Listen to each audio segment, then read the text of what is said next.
An inheritance has been kept for you. It sits in a vault that no fear has ever broken into.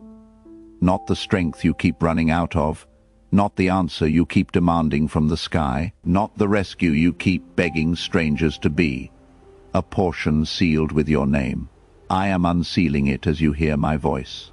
There is something I have been holding back from telling you, and the time for that silence is over. You have been treating your desperation as proof that there is nothing left. You have read the empty feeling in your chest as a final verdict, and I have stood here the whole time, holding the storehouse that belongs to you, watching you search the ground for crumbs, while a legacy waits with your name written across it. I owe you this honesty. The peace you cannot manufacture on your own was never meant to be manufactured. It was meant to be inherited. And what is inherited does not depend on how well you performed the day you received it. It depends only on whose child you are. So before I say anything else, breathe with me. 3 slow breaths, in and out. Let the first one go all the way down. Let the second one loosen what your shoulders have been gripping. Let the third one arrive somewhere quiet inside you. There is no rush here. The vault is not going anywhere. The portion does not expire. I simply want you present enough to receive what has been yours for longer than you have been alive. You came into this moment carrying a particular kind of exhaustion, not the kind that sleep fixes. The kind that comes from being your own provider, your own defender, your own source of hope, your own last line of strength. You have been functioning as the entire estate and the lone heir at the same time, and it is breaking you. And I am telling you now plainly that this arrangement was never the plan. You are not the one who has to generate the way out. You never were.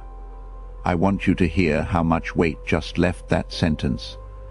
The desperation you feel is not the truth about your situation. It is the feeling of a child who has forgotten there is an inheritance standing in a field, certain that the crumbs others drop are all there is to eat. Look at how you have been living. You wake, and the first thing your mind does is count what is missing. You move through the hours doing the math of scarcity. Not enough time, not enough money, not enough margin, not enough left of you to give. You lie down, and the counting does not stop. It only changes its costume. And underneath all of that, arithmetic is one quiet, unexamined belief that everything depends on you and you are nearly out. I want to reach into that belief and pull it up by the root, because it is a lie and it has been exhausting you for years. Let me reframe the thing you have been calling your emergency. You have been looking at your circumstance and naming it no way out. Dead end, too late. And from where you stand, on the ground, in the field, those words feel accurate. But you have been reading the situation with the eyes of someone who has been disinherited. You are not disinherited. You were chosen before the foundation of the world. You were written into the will before you took your first breath, and the trouble in front of you was never large enough to revoke that. Think about what an inheritance actually is. It is not a wage. A wage is something you trade your effort for, and when your effort runs out, the wage stops. An inheritance is different in kind. It comes to you because of a relationship, not because of a performance. A child does not earn a place in the family by being useful. The child belongs first, and everything that belongs to the family belongs to the child by virtue of belonging. That is the category you live in with me, not employee, not applicant, heir. And the day you grasp the difference between those two words is the day the desperation begins to lose its grip on you. You have lived so long inside the logic of the wage that you may not even notice you are doing it. You wake up already owing. You move through the day trying to balance an account that never quite balances. You measure your right to rest by how much you produced. You measure your right to be loved by how useful you were. And at the end, no matter what you did, the feeling that you are behind does not lift, because the wage system is built so that you can never finally arrive. There is always one more day of earning. I am inviting you out of that system entirely, not to a better job in it, out of it, into a household where your standing was settled before you began, and nothing you do today can raise it, and nothing you fail at today can lower it. And I know what rises in you when I say that, because you have been trained to distrust it. A part of you thinks, if my standing does not depend on my effort, then my effort does not matter, and I will become careless. But that is the wage system speaking, and it has the order backwards. You do not work in order to be loved. You work because you are loved. The love came first. The love is the source the work flows out of, not the prize the work is chasing. A child who knows the estate is theirs does not become lazy. The child becomes free, free to build, to give, to risk, to love others without first calculating what it costs. The inheritance does not make you idle, it makes you generous, because for the first time you are not working out of fear of running out. Here is the truth you did not know. The one I have been waiting to hand you. Your desperation has been living in the future. Every time the panic rises, notice where it is pointing. It is pointing at a tomorrow you have not reached. It is rehearsing a collapse that has not happened. It is spending today's strength on a disaster it has only imagined, and I do not live in that imagined future. I am not waiting for you out there in the worst version of the story. I am here, in this moment, in the room your breath is filling right now. The solution you are desperate for is not somewhere ahead of you. It is a presence beside you, and that presence has already begun to pour. You have asked me, in the quiet, why I let the silence go on so long. I will answer you. It was never silence. It was a storehouse being filled. While you were certain nothing was happening, the vault was not empty. It was being stocked. Provision in the storehouse, bread on the table that is coming. Peace folded and set aside. Years being added to your life that you have not lived yet. The answer to the prayer you almost stopped praying, kept, sealed, undefiled, waiting for the moment you would be quiet enough to receive it instead of demanding it. And what is kept for you cannot rust. It cannot be stolen. No accuser can break the seal. No enemy can reach into that vault. The portion does not fade because the world had a hard year. It does not shrink because you had a season of weak faith. It is imperishable because the one keeping it does not change. I am the same yesterday, and today, and into every age you will ever see. That is why your inheritance is safe, even on the days you cannot feel it. Its security was never resting on your feelings. It was resting on me. Your feelings rise and fall like weather. The vault was carved into something deeper than weather. Consider how much of your fear comes from living in a world where everything you treasure can be reached. The savings can be spent. The health can fail. The relationship can end. The job can be taken. The thing you built can be undone by someone else's decision. You have been bracing your whole life because, on some level, you know that nothing you can see is finally safe. And you are not wrong about the things you can see. They can all be reached. That is exactly why I have kept your true inheritance somewhere that cannot be reached. It is stored where moth and rust do not work, where thieves do not break in, where the markets do not crash, and the seasons do not turn against it. I did not do that to keep it far from you. I did that to keep it safe for you. Distance from decay is not distance from your hands. It is the only way your hands could ever truly hold something forever. So when the panic tells you that you could lose everything, answer it honestly. Yes, you could lose much of what you can see. That has always been true, and pretending otherwise would not comfort you. But the part of your portion that actually matters, the part that holds your peace, your sonship, your future, your true face, your place in the family, that part is not in the reachable world. It is in the vault, and the panic has no key to the vault. It never did. I know there is a part of you right now that wants to believe this and is afraid to. You have hoped before. You have leaned your weight on promises that buckled. People left. Family that you ache to keep near drifted into their own lives. The arms you reached for turned out to be borrowed, and they let go first. So when I speak to you of an inheritance that holds, something in you flinches, because the last time you trusted, you got hurt. Hear me gently. The people who failed you were not built to be your inheritance. They were never the storehouse. They were fellow heirs, just as tired, just as empty-handed, searching the same field. To ask them to be your source was to ask a thirsty person to be your river. That is why it failed. It was not a sign that you are unlovable. It was a sign that you were looking for an eternal thing in a place that could only ever give you something temporary.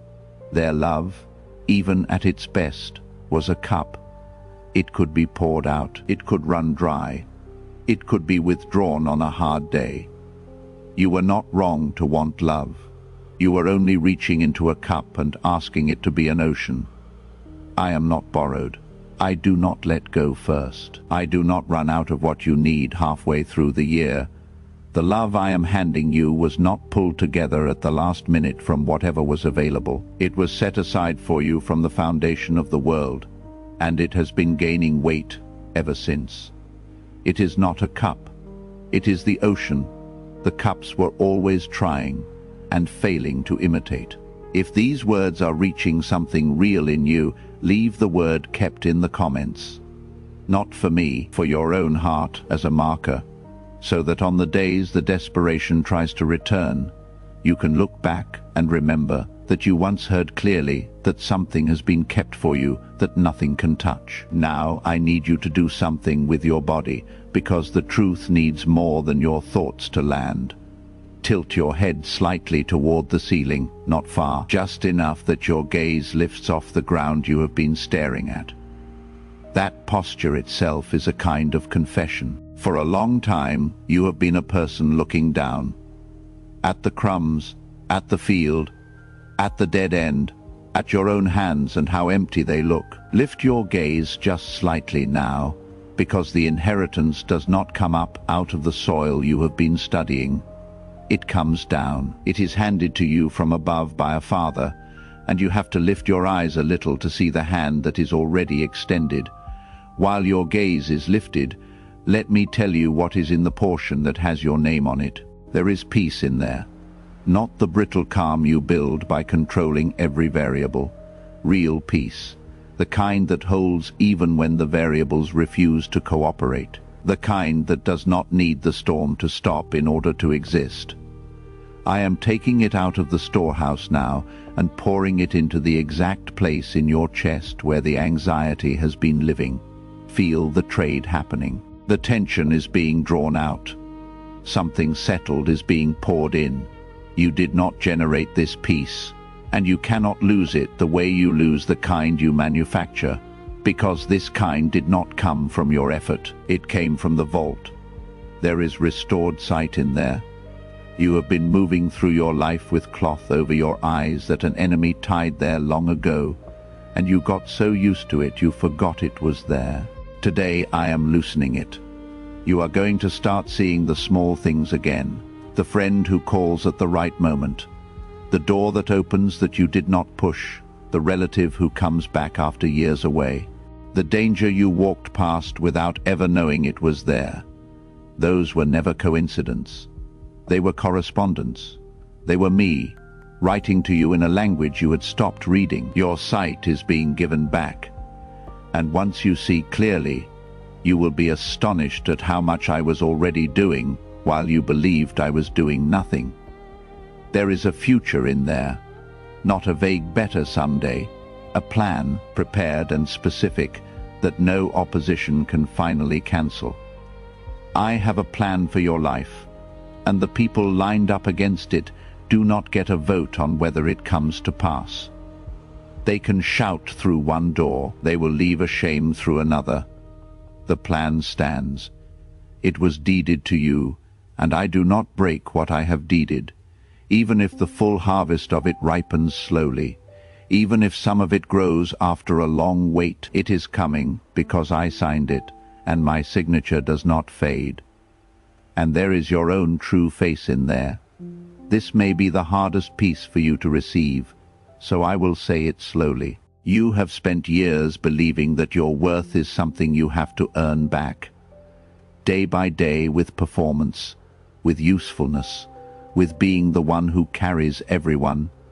I am not calculating your worth from your wins. I chose you before you had a single win to show me. I looked at you and selected you. And the selecting came first, before you had done anything at all to deserve being selected. That is what it means to be an heir. The inheritance is not wages, it is family. You did not earn your way into the will. You were born into it the moment I called you mine, so stop gathering crumbs. I mean that with all my tenderness, but I also mean it firmly. Stop bending down in that field. Stop scrambling for the scraps that other people let fall. Stop building your sense of having enough out of leftovers. You have your own portion. You have a father who receives you with open arms, who heals you, who lifts you, who steadies you, who keeps watch over you in the night you cannot see through. The crumbs were never your inheritance. They were just what was within reach while you forgot the vault existed. Let me say something about the field itself, because you have spent so long in it. The field is the place where you live as though everything is scarce. It is the place where you measure your value by how much you are needed, where you keep score of who thanked you and who did not, where you accept the leftover affection of people who could not give you more. The field is not evil, it is just small. It is just so much less than what is yours, and the enemy of your soul does not need to chain you to keep you in the field. He only needs you to forget that anything else exists. Desperation is not a chain, it is a forgetting, and I am here to make you remember. Notice how the field trains you. The longer you stay bent over in it, the more normal the bending feels. You begin to think that the ache in your back is just the shape a person is. You begin to call the scarcity realism and the worry responsibility and the exhaustion maturity. You start to suspect that anyone who speaks of an inheritance is naive, that they have not lived hard enough to know how the world really works. But hear me. It is not naive to remember the vault. It is the most accurate thing you could possibly do, because the vault is more real than the field. The field is the temporary arrangement. The inheritance is the permanent one. You have had it exactly backwards, treating the passing thing as solid and the solid thing as a dream. So I am asking you to do something that will feel strange at first. Let yourself be a child again. Not childish, but a child. A child in a secure household does not lie awake doing the math of the estate.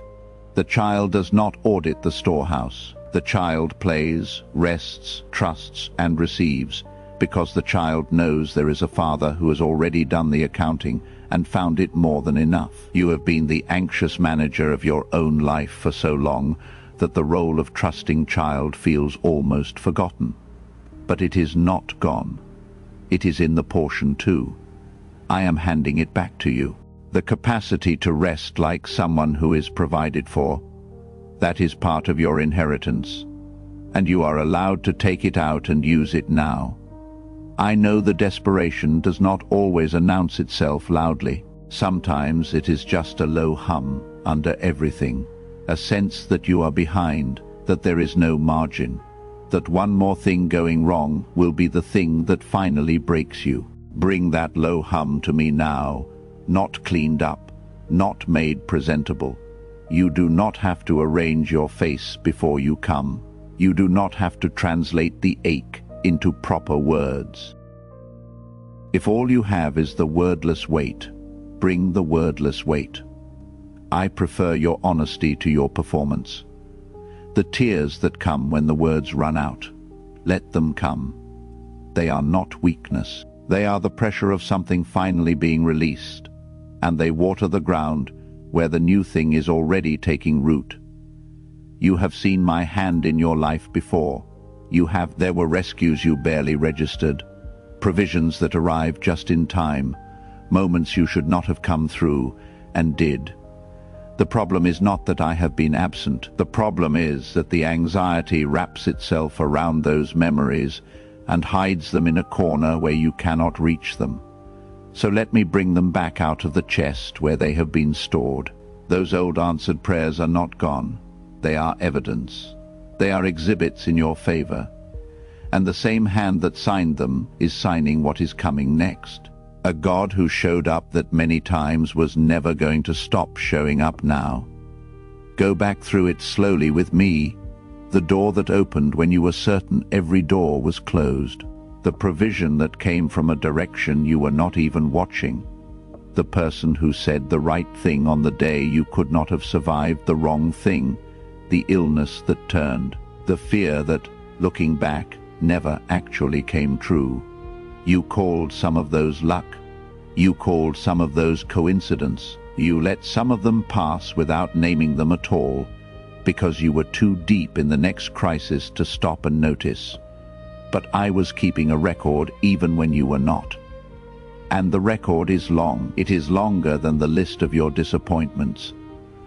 Though the disappointments feel louder, because fear has a louder voice than gratitude. If you set them side by side honestly, every time I came through, next to every time you feared I would not, you would see that the fear has been a poor prophet. It has predicted your ruin again and again and again. It has been wrong. That is what I want you to do with the memory I am handing back to you. Not to live in the past, but to let the past testify. Let it be a witness in the room when the desperation tries to take the stand. The desperation will say, there is no way through this one. And the memory will answer, that is what you said last time, and the time before that, and you were standing here, alive, when you said it. Faithfulness that has a track record this long is not going to fail you on this particular morning. The God of all those rescues is the God of this one too. Here is something I need you to carry out of this moment. The blessing that is coming toward you is larger than the affliction you are facing right now. Hold those two things side by side and let the math settle. Whatever is pressing on you today, and I am not pretending it is small, it is smaller than what has been kept for you. Your problems are not eternal. The portion is everything that has nailed itself into your soul. Every grief, every disappointment, every fear that learned your name, all of it has an ending. The inheritance does not. One of those two things is temporary, and it is not the one you have been afraid of losing. Let me tell you what I see when I look at you, because you have been listening to the wrong description of yourself for too long. I see someone who has kept a tender heart in a hard world. I see someone who, after carrying so much, still bends down to help, still looks around for who else might need something. I see someone whose faith bent in the wind but did not snap, and that unbroken thread of trust, thin as it sometimes felt to you, has been pleasing to me the whole time. The voices that told you that you were behind, that you were too much, that you were not enough, they were not reading you accurately. They were reading their own fear and pinning it on you. Set their description down. Pick up mine. I want to be honest about one more thing, because you have been carrying it quietly. You sometimes feel that you have failed. You bent your knees. You reached your limit. You hit a cold wall and could not push past it. And you read that as proof you are not enough. Hear me. Reaching the end of your own strength is not failure. It is the exact place where you finally discover that the inheritance was never resting on your strength to begin with. You knelt because you were tired. But the kneeling itself put you in the posture where the storehouse opens. You did not fail. You arrived. And when you arrive there, at the end of yourself, at the open vault, something in the order of things reverses. The people who stood against you, who shouted through one door, find themselves leaving ashamed through another. The accusations that the enemy keeps showing you, the old copy of a debt that was already nailed to the cross and cancelled, lose their power to frighten you, because you can finally see they are only a copy with no signature on it. The original was paid. The account was settled. What the accuser holds up to your face is a forgery. And a forgery only works on someone who has forgotten what the real document says. You are being reminded right now what the real document says. It says heir. It says paid for. It says kept. So receive it, not as a transaction you have to qualify for, but as a gift handed down with your name on the front of it. The vault is open. The seal is broken. The portion is being placed into your hands while you breathe. You do not have to be strong enough to deserve it. You only have to be quiet enough to take it. Let everything in you settle into this now. You are not disinherited. You are not behind. You are not the orphan in the field. You are a child, and there is an estate. And your Father is not waiting for you to deserve it. He is waiting for you to look up and notice it has been yours all along. The desperation lived in a future I am not in. The inheritance lives here, in this presence, in this moment, where I have been the whole time. Walk forward differently now. Not because the circumstances have all resolved, some of them have not, and that is honest. But because the one walking with you is no longer a distant relative, you hope might remember you in his will. He is your Father, present beside you, with the storehouse already open and the portion already in motion toward your hands. The hum of desperation will try to come back. When it does, you do not have to argue with it. You only have to remember where you actually stand. You stand inside the family. You stand near the open vault. You stand on ground that has been deeded to you and cannot be repossessed. What has been kept for you cannot perish. What has been deeded to you cannot be revoked. And the one who is handing it to you does not change his mind. Amen. Let these words stay in you like something deposited, not something borrowed. Come back and hear them whenever the old emptiness tries to return, and let them do their slow work in you each time. If this reached you, share it with the person you love who is still searching that field for crumbs. They may be closer to remembering than you know. Subscribe and follow along so the next word finds you. And like this, so it travels further to someone else who needs it. You are an heir, walk like one. May the peace of your Father keep you today and into every day still kept for you.